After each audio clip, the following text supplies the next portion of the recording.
CNews essuie une grosse tempête depuis plusieurs jours et les propos d'Éric Zemmour certifiant lors d'une édition de Face à l'info qu'une majorité de mineurs isolés sont des voleurs, des violeurs et des assassins.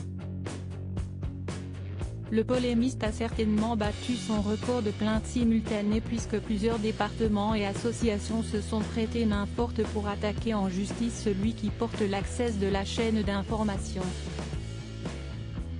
Le best-of de Face à l'info reste une valeur sûre pour CNews au-delà de ce sujet qui a également valu à la rédaction de CNews de publier un communiqué pour se désolidariser de ces propos controversés. Les chroniqueurs de Christine Kelly ont débattu de l'élection présidentielle américaine, du premier bilan d'Éric Dupond-Moretti dans sa fonction de garde des Sceaux ou encore des chroniques de Marc Menant qui s'est notamment intéressé à Louis Pasteur. Malgré une semaine qui a permis à CNews de repasser le cap des 3% en part de marché, Face à l'info s'est contenté d'un best-of le vendredi 2 octobre. Depuis le début de la saison, Éric Zemmour n'a assuré que 2 face-à-face.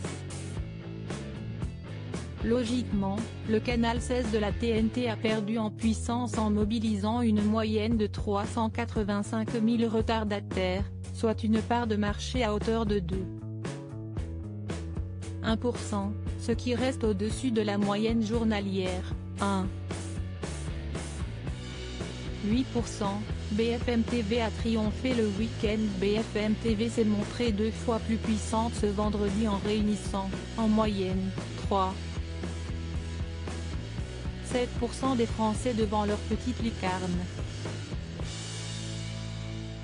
Les intempéries ont fait basculer la chaîne en édition spéciale le lendemain avec 626 000 téléspectateurs réunis de 6h à 12h16.